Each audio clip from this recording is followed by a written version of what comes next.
আজ আমি তৈরি করে নেব সবজি খিচুড়ি। তো চলুন শুরু করা যাক। সবজি খিচুড়ি রান্নার জন্য আমি শুরুতেই নিয়ে নিচ্ছি গাজর কুচি। এখানে আমি 1 কাপ গাজর কুচি নিয়ে নিয়েছি। এটা আমার ফ্রোজেন করা ছিল। এরকম কুচি করে আমি একটা বক্সে রেখে দিয়েছিলাম, সেখান থেকে 1 কাপ নিয়ে নিয়েছি। তারপর নিয়ে নিচ্ছি পেঁয়াজ কুলি, এখানে একদম মিহি করে কুচানো আছে। এটাকেও আমি ফ্রোজেন করে রেখেছিলাম একটা বক্সে, সেখান থেকেই নিয়ে নিচ্ছি 1 কাপ মটরশুঁটি। এটা আমার ফ্রোজেন করা ছিল। আপনারা এভাবে সব ধরনের সবজি ফ্রোজেন করে রাখতে পারেন, তারপর যখন প্রয়োজন হবে আপনারা এটা বের করে ইউজ করতে পারবেন। তারপর নিয়ে নিয়েছি আলু। আলু একদম ছোট টুকরো করে কেটে নিয়েছি। নিয়ে নিচ্ছি পরিমাণ মতো মরিচ। আপনারা এখানে আপনাদের স্বাদ অনুযায়ী ঝাল যে যেরকম খান সেরকম নিয়ে নেবেন। তারপর নিয়ে নিচ্ছি এখানে পেঁয়াজ কুচি 2 কাপ পরিমাণে। এখন নিয়ে নেব এখানে 250 গ্রাম মসুর ডাল, 250 গ্রাম মুগ ডাল। মুগ ডালটাকে তেলে তারপরে হচ্ছে আমি এটাকে একটু ধুয়ে পানি ঝরিয়ে রেখে দিয়েছি। ডালটাকে আমি ধুয়ে পানি ঝরিয়ে রেখেছিলাম।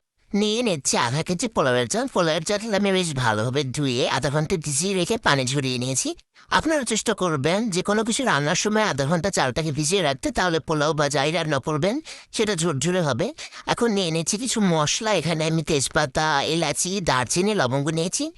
এলাচিগুলোকে একটু থেতো করে নিয়েছি, তাহলে ফ্লেভারটা ভালোভাবে ছড়াতে পারবে। এখন নিয়ে এনেছি ব্রোকলি। এটাও ফ্রোজেন করা ছিল, এটা এভাবেই দিয়ে দেবো। ব্রোকলিগুলোকে আমি আধা সিদ্ধ করে তারপর ফ্রিজে রেখে দিয়েছিলাম। এখন আমি দিয়ে দিচ্ছি একটি বড় পাতিলে পরিমাণ মতো তেল। এখানে বেশ অনেকটাই তেল দিতে হবে। তারপর দিয়ে দিচ্ছি 1 চামচ রসুন বাটা, 1 চামচ আদা বাটা, কাঁচামরিচের ফালি, সেই মশলাগুলো। এখন দিয়ে দেবো পেঁয়াজ কুচি। এখানে আমি 1 কাপ পেঁয়াজ কুচি দিয়েছি। এখন দিয়ে দেবো কিছু গুঁড়া মশলা। শুরুতেই দিয়ে দিচ্ছি 1 চামচ জিরা গুঁড়ো, 1 চামচ ধনিয়া গুঁড়ো, 1 চামচ হলুদ গুঁড়ো। হলুদ গুঁড়ো বেশি পরিমাণে দেওয়া যাবে না, তাহলে হলুদের একটা এক্সট্রা গন্ধ আসতে পারে। এখন আমি দিয়ে দিচ্ছি লবণ। এখানে আমি পরিমাণ মতো লবণ দিয়েছি। আপনারা 1 পটের জন্য 1 চামচ লবণ এরকম একটা হিসাব করে দিতে পারেন, আর সবজির জন্য আলাদা লবণ দিয়ে দেবেন, তাহলে আপনাদের লবণের পরিমাণটা ঠিক হবে। এখন আমি দিয়ে দিচ্ছি সব ডালগুলো। তারপরে দিয়ে দিচ্ছি আমার আলু, পেঁয়াজ কুলি। এখন দিয়ে দিচ্ছি গাজর কুচি, দিয়ে দিচ্ছি মটরশুঁটি। এখানে আমি সবকিছুই 1 কাপ করে দিয়ে দিচ্ছি ব্রোকলি। এখানে আমি অর্ধেক পরিমাণে ব্রোকলি দিয়ে দিয়েছি। এখন আমি দিয়ে দিচ্ছি চাল। এখানে আমি সবকিছু একবারে মিশিয়ে তারপরে রান্না করব। আমি এগুলোকে এক্সট্রাভাবে কষিয়ে তারপর রান্না করছি না। এভাবে রান্না করলে অল্প সময়ে কম ঝামেলায় রান্না শেষ করে ফেলা যায়। তো এখন আমি এগুলোকে চুলায় না দিয়েই এভাবেই নেড়েচেড়ে এগুলোকে খুব ভালোভাবে মিশিয়ে নিব। তারপরে একবারে চুলায় দিয়ে দেবো। এখন আমার এগুলো মেশানো হয়ে গেছে। দিয়ে দিচ্ছি পরিমাণ মতো পানি। এখানে আমি প্রতি পটের জন্য 1 পট পানি দিয়েছি, আর 1 পট এক্সট্রা পানি দিয়েছি। তো আমার এখানে মোট 3 পট চাল ছিল, সেটার সাথে আমি 4 পট পানি দিয়েছি। এখন আমি এগুলোকে পানির সাথে নেড়েচেড়ে ভালোভাবে মিশিয়ে নিয়ে এটাকে এখন আমি চুলায় দিয়ে দেব। আপনারা এটাকে খুব দ্রুতভাবে এভাবে রান্না করে নিতে পারেন। তো আমি এখন এটাকে ঢেকে দিচ্ছি, ঢেকে রান্না করে নেব। তো আমি এখানে কিছুক্ষণ পর চলে এসেছি। যখন এটা প্রায় 80% মতো সিদ্ধ হয়ে গেছে, তখন আমি এটাকে একটু নেড়েচেড়ে দিচ্ছি। এ পর্যায়ে লেগে যেতে পারে, এর জন্য এখানে আমি একটা তাওয়া দিয়ে দেব।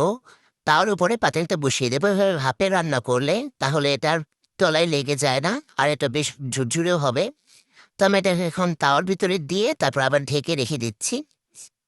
কিছুক্ষণ পরে চলে এলাম। এখন এটা সম্পূর্ণ সিদ্ধ হয়ে গিয়েছে। এ পর্যায়ে আমি এখানে দিয়ে দিচ্ছি 4 টেবিল চামচ ঘি। আমার ঘিটা ফ্রিজে ছিল, তাই একটু জমে আছে, এর জন্য এভাবে দিয়ে দিচ্ছি। আপনার এখানে 4 টেবিল চামচ ঘি দিয়ে দেবেন। ঘি রান্নার শেষে দিলে এটার টেস্ট অনেক ভালো আসবে। তো আমি ঘি দিয়ে এটাকে আবার কিছুক্ষণের জন্য ঢেকে দিচ্ছি। 2 মিনিটের জন্য ঢেকে রেখে দেবো। এবার আমি ঢাকনা তুলে নিচ্ছি। এখন এটাকে আমি একটু নেড়ে মিশিয়ে নিচ্ছি, ঘিগুলো জানি সব জায়গায় ছড়িয়ে যায়। আপনারা এটা চাইলে ঝাঁকিয়েও নিতে পারেন। এটা আমার মেশানো হয়ে গিয়েছে। এখন আমি এটাকে সার্ভ করে নিচ্ছি। এটা খেতে দারুণ মজার হয়। আপনার এটাকে মাংস, ডিম বা আচার যে কোনো কিছুর সাথেই সার্ভ করতে পারবেন, বা এটাকে এমনিই খেয়ে নিতে পারবেন। এটা খেতে কিন্তু দারুণ মজার হয়। অবশ্যই এভাবে একবার ট্রাই করবেন। এভাবে রান্না করতে বেশি সময় লাগে না, বেশি ঝামেলাও হয় না। আমি এভাবেই রান্না করি সবসময়, তাই আপনাদের সাথে শেয়ার করলাম। আপনারা অবশ্যই একবার এটাকে এভাবে ট্রাই করে দেখবেন। আশা করি নিরাশ হবেন না, ভালোই লাগবে।